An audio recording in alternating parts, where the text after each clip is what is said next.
Hello, I'm Andrew Beaudry. And I'm Ryan Cummings. This is your Bread and Butter podcast. And today we're going to be talking about the business path in the woods. The entrepreneur business path specifically. Discussions around what, again, tips and tricks you might need to succeed going down that path. So stay tuned. See you in a moment. Discussions in this show should not be construed as specific recommendations or investment advice. Always consult with your investment professional before making important investment decisions. Securities offered through Cambridge Investment Research Incorporated, a registered broker-dealer. Member FINRA SIPC. Advisory services through Cambridge Investment Research Advisors Incorporated, a registered investment advisor. Cambridge and Private Financial Design LLC are not affiliated. Bread and butter.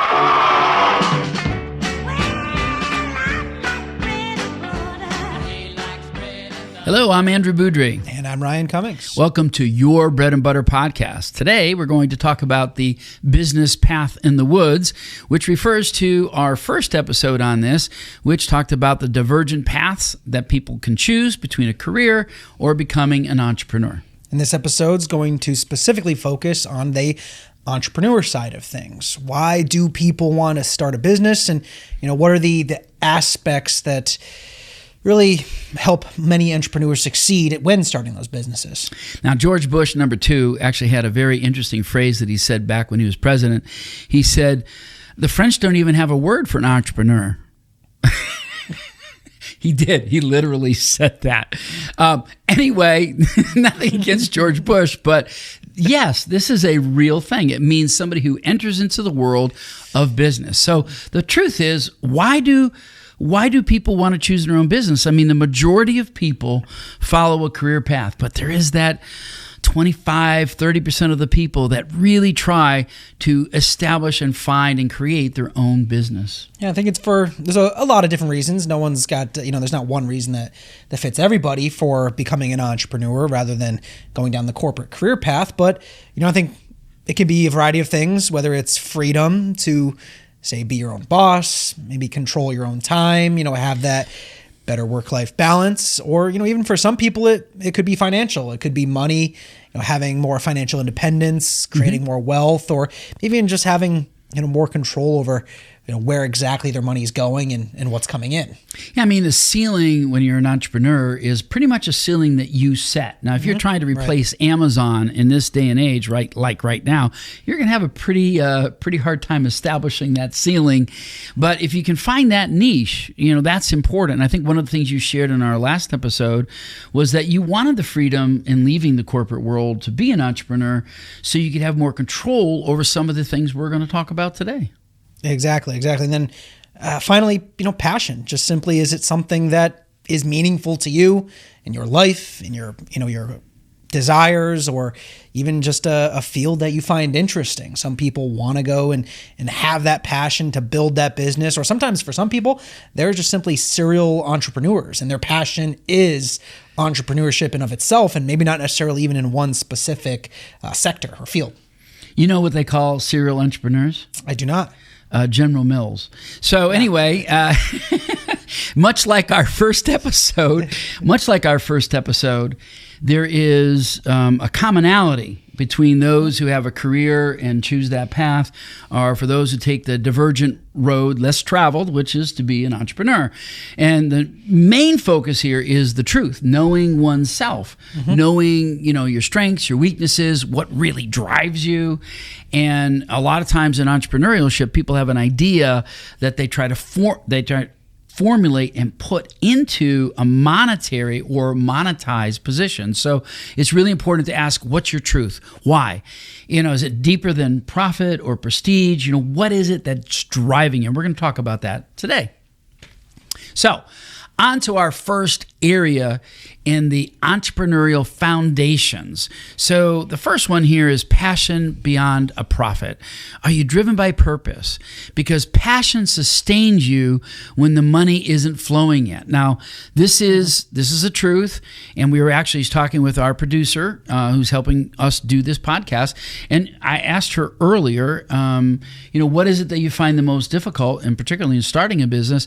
And it's the money flow, the idea that there's the ebbs and ebbs and flows of businesses. No matter how successful you are, it could be a rug cleaning business, it could be anything, but there's going to be the ebbs and the flows where all of a sudden, during a certain time of the year, you get all this work, and then all of a sudden it slows down, and you have to be able to do that. You have to be able to sustain it with a purpose. Yeah, I was even recently talking with a friend of mine who's a contractor, and we had discussed a little bit about his upcoming jobs and when he has them, when he doesn't, and there was he's actually he's going down the entrepreneurial route, and he's actually just kind of hit the point where he's expanding a little bit. Instead of just being a one-man shop, he's now brought in a small team, more mouths to feed, more people to manage, and additional stress that comes with that. So now in those times of slow work where the money's not coming in, like we were just talking about, we were discussing how it's even a little bit more stressful because it's not only just his money that's not coming in, but it's his whole team's money that's not coming in. So it's an interesting dynamic of trying to be able to navigate that, prepare for those periods of time, and even just mentally prepare to be able to weather that storm. And we're going to talk a little bit about credit lines and all of that, but truthfully, passion does sustain when the money isn't flowing. The next one is, in the foundation of being and building a business, is you have to have the health and the ambition. This is actually a lot about your work-life balance and making sure you don't lose your life, the very health of your life, and trying to make a business work. We were just discussing, having that mindset, the discipline to be able to, push through when things aren't going well. And like we talked about in our last episode, if you haven't seen it, please go watch it. But having those failures that you might experience along the way, and being able to have the stamina and the mindset to keep building through them and learn from those things. And again, as Anna had said earlier over our lunch when we were talking, she's like, you got to show up. People call, they need help, and you're sort of on the clock all the time when you are the business owner, when the buck literally begins and stops with you. The other thing is skills, education, and experience. You want to go in business, well, what do you bring to the table? Success favors those who have a mix of street smarts and wisdom and a specialized knowledge. Now, I do think, in your role in particular, I do think it was wise for you to leave the corporate world because of your ambitions. But you also got 10 years of experience there, 11 years of experience. You have enough experience where you pretty much know what you want to do. But it's a different world because there's no real corporation backing your environment. You're an entrepreneur now. You are working your world. You're creating new clients. You're taking care of existing clients. You are it's a skill set that you've brought aboard because you have experience. And it's still a learning curve. Like we constantly talk about, it's, trying to learn, even though I've got experience in the financial advising realm of things, the entrepreneur side is a constantly learning thing for myself, and being able to kind of mesh the two and actually perform the job while also manage and or run the business side of things. Yes. I'm 36 years in now, going on my 37th year, and I'm still learning. So welcome to the club. But you have to be financially ready to do something like this. That is a big one. And this actually ties over to even careers. People want to do educations and things like that, certifications. As we were talking about earlier, if your company that you're working for now pays for your education, get it. Right. You don't know whether you're going to use it there, maybe as an entrepreneur, but you have to be able to set aside the money and have the fiscal discipline to be able to run your business in the right way, and also be able to have the risk tolerance to be able to forge ahead when things are difficult. That's important. Yeah, and specifically in our industry, I've listened to countless podcasts where they discuss new advisors, trying to go and say open up their own practice and starting from scratch, starting with no clients and going straight to opening up an RIA and trying to start with nothing and having the funds backed up to be able to get through those it's usually the first 2 to 3 years, I forget the statistic, but it was a rather large percentage of new advisors that have to close shop in the first I think it was over 50% close shop within the first 2 to 3 years. Oh, yeah. I don't, today, I don't really know. Back to when I first started, I basically would just drop in on business owners at their businesses. I would meet people. I got referrals right away, starting in my career. But it was really hard, sitting at a lot of kitchen tables or sitting in corporate cafeterias talking to the business owners or to top level managers trying to get my way in the door. There was a lot of footwork in those early years, and it never really ends because, you keep working to try to find the right people to work with. So you have to be prepared to, live lean, invest wisely, and to build slowly. We'll talk a little bit about that. So, and when you go into a business, you can be, as you just talked about, you can build from scratch, like start right from the beginning. I would not advise anybody to start in our industry from scratch. I mean, there's got to be a way to start, yes, but got to be an environment where you can learn a few things. But the next thing is you can actually, buy out, acquire an existing business. And the other one is a partnership or merger, combining your strengths, resources, which route matches your risk profile, your skill set, your timeline. But a lot of this starts with understanding the three ways that you get in. You start up from scratch yourself, you buy it out, partnership or merger. I was a startup. It was a struggle, a lot of work. But that's how I started. Right. I think, for myself, we're going more of the partnership route and correct. Being able to, have someone to kind of help, avoid that start from scratch with those bare bones. Cause like I said, I've heard some pretty tough stories of advisors that, they have to pretty much live off of savings for a couple years until they can get things up and running and get that stream of income started. Yeah. So you kind of want to look at these other pieces we've already mentioned, whether it's your experience or your financial readiness, your skills and whatnot.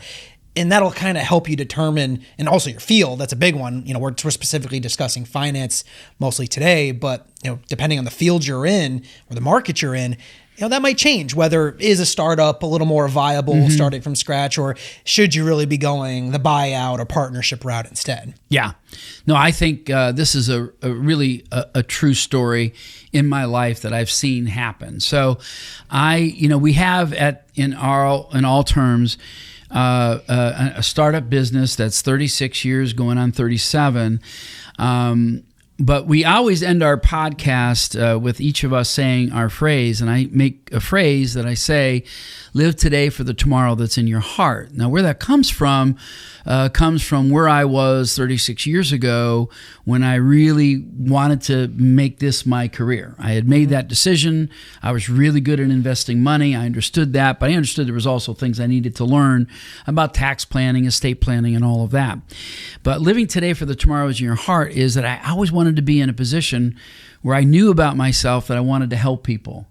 And genuinely, sincerely wanted to be able to give advice that would help people so that they could get to where they wanted to be financially. Because I watched so many people, even at a young age, make so many really bad mistakes. Sometimes they were dumb because they knew better, but a lot of times it was just because they thought it was going to work without really a lot of planning. So I say all of that because you have to know and be able to take the risk. When you're an entrepreneur, you have to be willing to risk it. And there was a point when I first started where we were down to our last $2,000. There was no other money. All the investments, everything was out there. We had no money left to pay for the mortgage, anything. That was it. It was coming in. But I was also waiting for some of the contracts that I had worked with to come to fruition. Right. But that's all I could do. And when those contracts came into fruition, it was at just the right time, and we were able to hang on. And there's been other times when we've had to expand our business by, hiring people. We'll talk about that in a little bit. But, when you start spending money that usually you've been keeping to kind of keep yourself afloat, and then you go into debt to maybe take on and expand your personnel so that you can do other things, it's risky. It is. But here's the thing. You want to be in business? Understand this. Either way, startup, buyout, partnership, or merger, it takes money to make money. You have to invest a lot of yourself, 100%. Money, you got to figure out how much you need. Then, last of all, and I know this might be a little odd, setting up a business and choosing, but the last one is the same one we kind of ended with on career path. You have to have an exit strategy. Are you creating a legacy, or are you creating a walk away? Right. Yeah, it's building that early on can help kind of shape the path in which you go. Like we were just talking about earlier in this episode, there are some of those people that are the serial entrepreneurs that they have that exit strategy from the moment they start the company. Their plan is to start it, grow it, build it, and maybe 3, 4, 5 years time, sell it and exit out that way. Others, maybe it's a longer term exit strategy. This is their career. This is their livelihood. They're going to plan to kind of grow and stay in this business for the long term. And then maybe there's a plan to sell or, pass down to kids or other family or something like that down the line.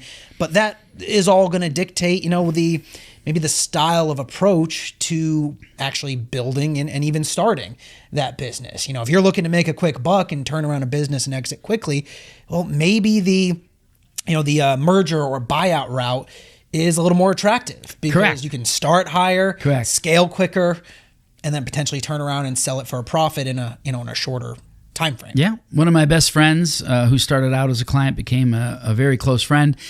We worked and started a business a number of years ago. And the plan was, 5 years. We started in 2018. 5 years, we sell it. That was it. It was purposeful. It was planned. But COVID came along. And being in the retail sort of restaurant business, that was a real blow and it set us back by a couple of years. So here we are, it's finally liquidated and sold. And I think the goals and the objectives were met, but being adaptable, all of these things we're talking about as far as, being able to be risk tolerant, adapting, all of these things.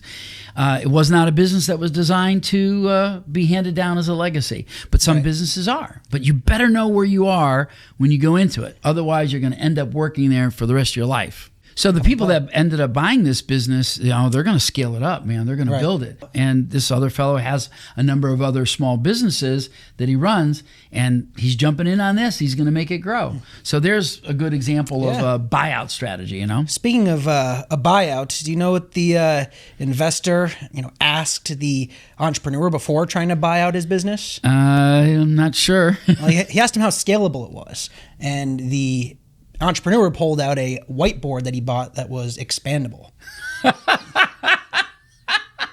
Okay. Dad joke. Gotcha. All right, on to our next endeavor here.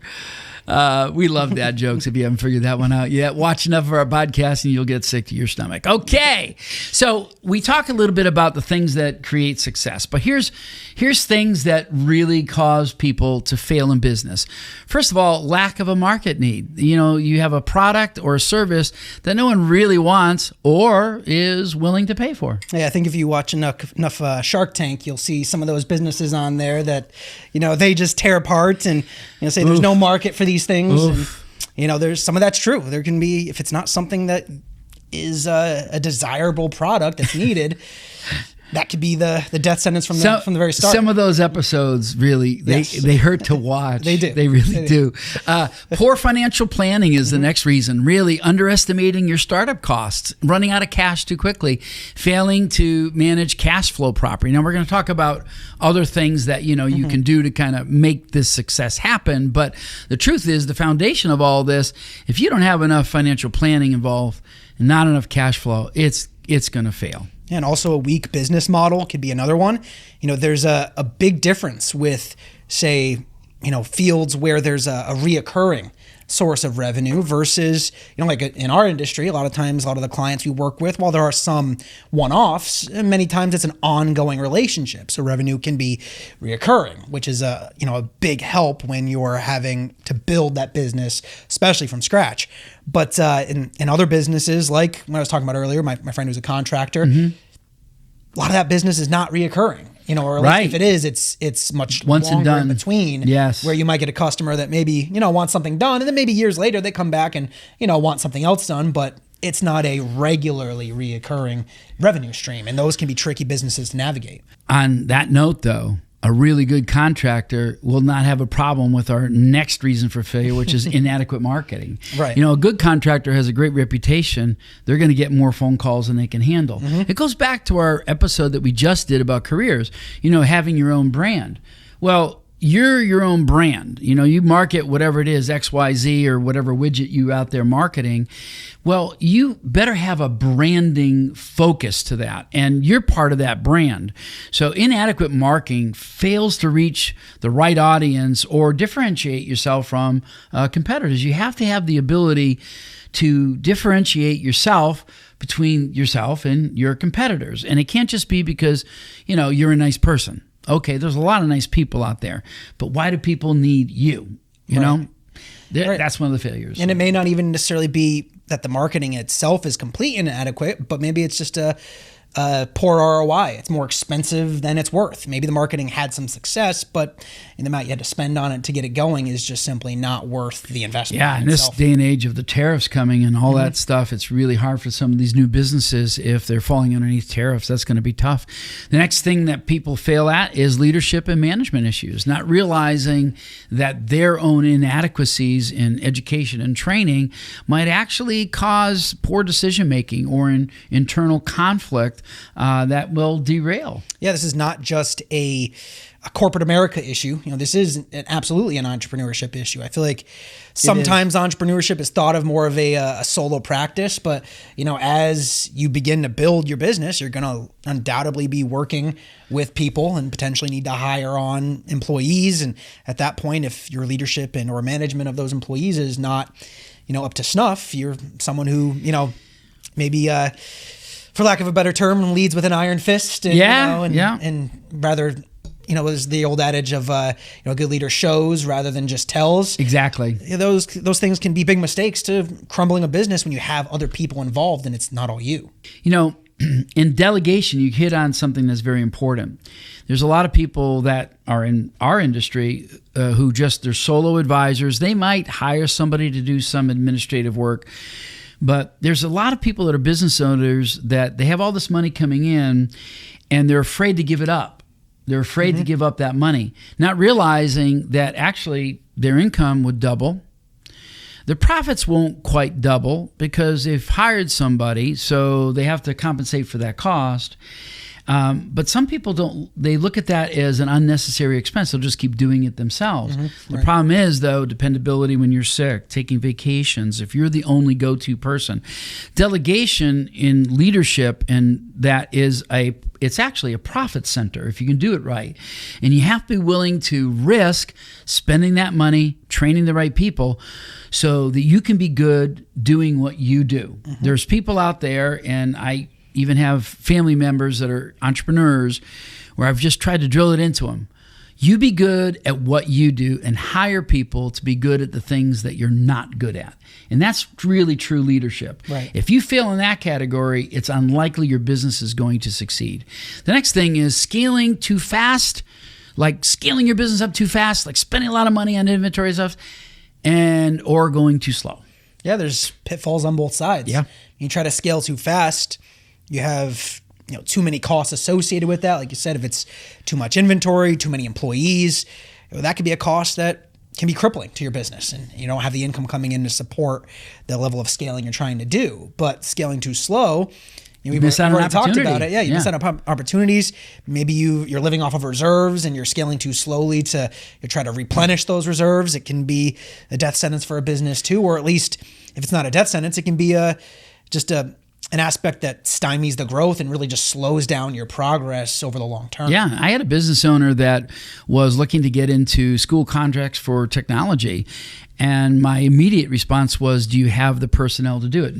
Well, no. If I get the contract, I'll immediately go out and I'm like, no, it's not the way you do it. Right. Putting the cart before the horse? Yeah, no. You're going to get fired in the first 6 months because your reliability and factor, you won't be adequate enough. You can't train people fast enough. Right. You got to spend some money on the front end to make sure you have that capability to launch into that area. Then there's also legal or regulatory issues. Overlooking your licenses, permits, and compliance in some businesses will shut you down. I mean, even if it's if you're a masseuse or you do pedicures at the spas or stuff, you have to have certain certifications, at least here in Massachusetts, Right. Or you're in the food business, you need to meet health codes and whatnot. You need to pass inspections and all that. Or local health board of health coming in. Yeah. Or even in our business, I mean, you need to be compliant with people's financial information, personal information, and what advice we're giving, how we're handling clients' assets and whatnot. Like there's different things that you slip up here and there, and it can derail your business. Make sure you know legally. And then lack of persistence or motivation will cause you to fail. You've got to be persistent. You've got to put yourself in there. And when you are the owner, the leader of the business, you lead by your example. Mm-hmm. And this is a motivation as well as a physical demand that causes many people to quit early before they actually succeed. It can. And then finally, competition. Well, competition can be a good thing because maybe it shows you're in a good field. So right. There's demand. Too much competition or more competent or just better competition that's outpacing or out-producting, whatever it is, has a higher quality of their services than you do, that can cause missed out in business and either slow growth or go the opposite way altogether and cause your business to actually shrink. Do you know why the local cannabis owner was so really enamored with his potential success? I don't. Because he says his profits are going to be so high. I probably could have guessed that. Yeah. It might give you more time, right? The truth is, in our state, here in Massachusetts, we have a massive number of cannabis facilities that are closing. Yeah. Because there's a lot of competition. And the market's saturated. And actually we have a lot of grow facilities that are providing the same product to all of these facilities. So it's not like, the competition is so vastly different. Right. They're all so tight. Not enough of a way to differentiate. Yeah, within the market. The same thing's true with breweries. You see a lot of breweries that are consolidating or closing. They just don't have the capability. So competition, you got to know your competition. You got to know what's out there. And I always, look at this like in our business. You have to realize that, like in our business, there are so many people out here in the Pioneer Valley. There's so many people here that really, even though there's plenty of offices and advisors, there's still so much money out there that people need to be investing properly, need advice about their estates. It's not like we're just all standing at the door of the same client. There's just so many people out there. Right. Let's talk a little bit about the top reasons why businesses succeed. We talked about all the negative stuff. Let's talk about the positives. Problem solving. I think that's right at the top of the list. If you're, and again, go back to Shark Tank, they talk about this all the time. What problem are you solving? What issue are you, solving for people, making their lives easier? It's a real thing that can help a business succeed. In our business, it's helping people with their finances, helping them invest, helping them manage their taxes more efficiently, their estate, their insurances, whatever it might be. And it's making their entire financial picture more efficient, more secure, and operating in a manner that will help them succeed over the long term. So it's solving a real life problem. And some of those real life problems can be like careers. Like we actually give a lot of career advice to people, particularly our second, third generation clients. The one that we find the best as far as like being able to save money are goalkeepers. And you know why goalkeepers are, the ones that save most of the money? I don't. Why? Because goalkeepers are really good at saving. Okay. Yeah. Okay, yeah. Okay. Oh, yeah. Yeah, I played hockey. I was a goalie. Anyway, so there's that. Financial discipline is a big part of it. Working with bankers. Working with bankers is very important. You got to have a banker. You have to understand the banking industry. You've got to have leverage. Now, if you're always using family members for your investing backing, it's like being married to the mob. But you're always wondering, how are things going? What's going on over there? Are we going to see any money? Now, you won't really get that from the banker unless, of course, you're not Having making over for Thanksgiving or something like not that. going to the banker over Thanksgiving. But, if you're not making your payments, the banker might wonder. But bankers, and understanding leverage, understanding all the cash flow, how to use leverage, and building those bank relationships, those are really key. It's a big step, because we were even talking about the other day that there's some business owners that want to rely heavily on cash and, are very debt averse. I mean, a lot of our clients are that way. I know it's, I think, a natural thing to not want to owe someone something, not want to go into debt, but debt is a tool that, if used properly, can be a huge benefit. And, we say it all the time to a lot of our clients, like paying off a mortgage early, especially if your interest rates are low, can be a silly decision. I mean, especially when you have some people still with 2-3% interest rates on their mortgage. That's almost free money. And why put an extra penny towards that at all? Pay it down as long as possible and do something else. I mean, you got mortgage rates out there still from the 2000s that are lower than the inflation rate. Right. I mean, so why are you paying that off early? Exactly. No, I think you have to look at how the big corporations got big. If you look at a history of like Amazon, Google, Apple, Microsoft, in the early years, and some of these companies still do it, they take some of their gross profit and they set it aside for using to get a higher credit line. So we'll give an Amazon for an example. Well, let's say they have $5 billion in profit that they set aside. They'll leverage that into maybe a $15 or $20 billion credit line to expand or grow a certain area of their business.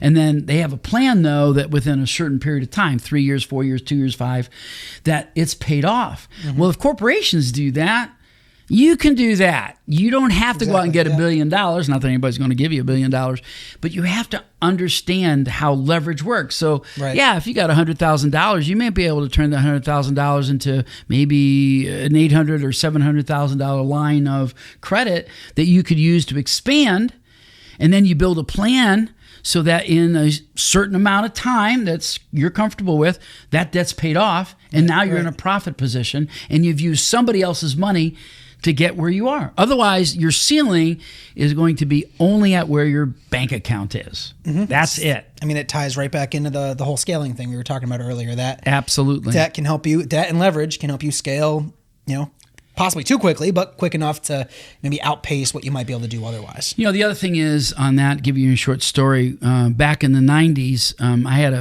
I had phones, but they were like regular house phones. But I really needed a phone system because I had 2 assistants at the time and had people working, and there was no real phone system. It's not like you could really transfer calls and all that. It was kind of dumb. But I went out and I spent more money than I really had to put these phone lines in place. It was like $10,000 to get this thing. No, the original phone system was not. I got it free from a hospital that was getting rid of it. But the phones that I bought for them, they were a little expensive. But the next upgrade, when that phone system died, was $10,000 for that phone system. Now we have a phone system that costs $200 a month, and the phones aren't that expensive. Yeah, technology advanced, but at the time, professionalism and the ability to get back to clients and the ability to be professionals, we needed that $10,000. That $10,000 paid for itself so many times over just from creating that professionalism. So you have to know where to spend your money and how to spend your money. And as a business owner, this is where it's really important to have mentors, people that have been through it or understand the complexities of leveraging and building those relationships with people that know how to move you. And if you get a good banker, you're fortunate. You really are. Because truthfully, it's a lot of the bankers that are out there, they're very happy to give you a loan, but when you get into trouble or you struggle with it, they're just quick to jump on you. So you want a banker you can work with and grow with. That's important.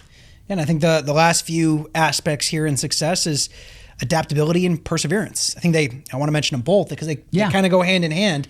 You want to have perseverance, but you don't want to be so stubborn and try to persevere so hard that you're just treading through the mud. You want to be able to know when to adapt as well. When do you need to change up a business model? When do you need to change up a product line? Or when is it just, hey, you need to wait it out a little bit longer and the money will come. Like you said, you were down to your last $2,000 and you were just waiting for some of those contracts. You had to persevere to wait some of those contracts to come to fruition. So it's finding that balance between adaptability and perseverance. I would say that the industry that we're in has required so much adaptability. It's almost like I'm learning a new dance routine almost every quarter. Yeah. Now we got cyber currency coming aboard, digital currency. That's going to be a whole new world for me, but I plan on learning it. One of these people, I even got an electric car a number of years ago, back in 21, because I wanted to experience what it meant to own an electric vehicle, understand the concepts behind that. Even though right now, underneath the current times, that's being poo-pooed and shut down, that's still a very viable transportation item for the future. And I think it'll eventually come back at a different level. Progressing in that direction long term. But adaptability with the new investments that they have out there, I mean, we got all these new ETFs that are being developed. Right.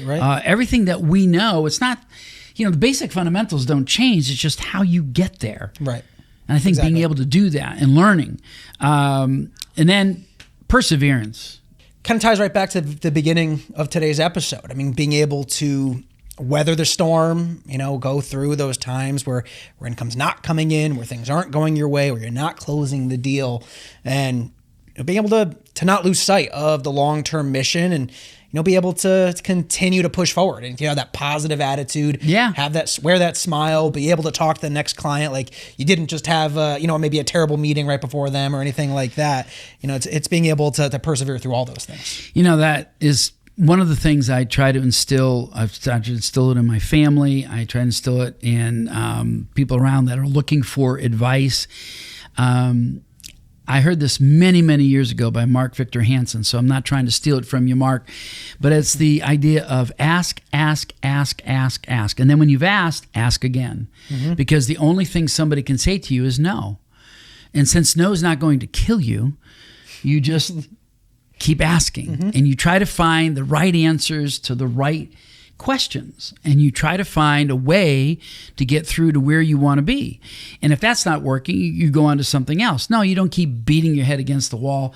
Somebody keeps telling you no, they don't want to become a client. No, they don't want to do this. No, okay, you just find somebody else who will, because eventually, a no will become a yes. So every no you get, the closer you get to a yes. And that's a true philosophy. I've watched it happen my whole life. Yeah, and I want to tie that back to one of the points we were discussing earlier, in that when you do get those no's, don't be afraid to ask for feedback. We've even done it recently with some clients that we had potential prospects that didn't end up coming aboard. Well, I simply reached out to them and was perfectly fine with their no, wasn't going to keep pestering them or trying to get them to become a client. It was clearly they didn't want to, but what I did do was ask them, well, what was their main reason for not becoming a client?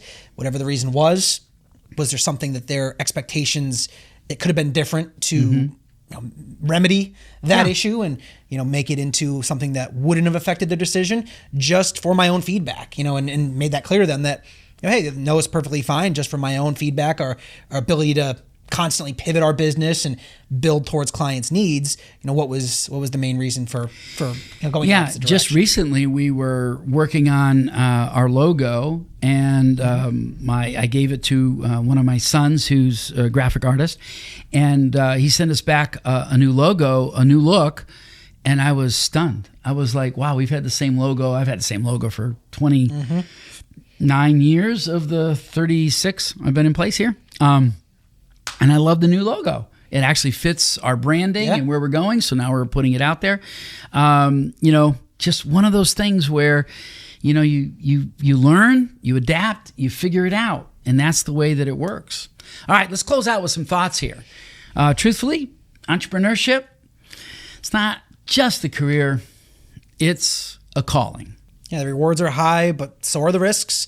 And like we talked about in our very first episode in this series, the corporate career can be maybe a little more stable, a little more safe in some aspects, but the rewards and the satisfaction of the entrepreneurship career, if that's something that's your passion and that you're into, can be a big reward for taking that intentional risk of going that route. So the key is to build with intention, prepare relentlessly, and stay grounded in your why. Stay grounded in that passion. Yes, the passion is very important, and you have to have that adaptability in everything that you do, whether it's a career or being an entrepreneur. And, there are things that when you're not good at it, you find somebody who is, and you humble yourself up so you can learn how to do that. So I've been practicing telling dad jokes, right? So I'm not all that good at it, but I will ask you this one last question. Okay. Do you know why the bank teller got fired? Because of how he treated a woman who asked him to check her balance. Do you know why he got fired? Sounds like a pretty standard question. Right? So no, why did he Check get fired? my balance. Well, he got fired because he knocked her over. That's a good one. I like that one better than the last one. Oh! Listen, we want you to be a business owner. We think there's a lot of freedom to that, but there's a lot of risks. Measure the risk. Talk to your financial advisor. Talk to the mentors. Talk to the people that you've seen be successful in that industry. You'd be shocked at how many people who are successful want to share their thoughts about how you can be successful too. Remember, live today for the tomorrow that's in your heart. Because you'll never have more time to plan for tomorrow than you do today. Thank you for listening.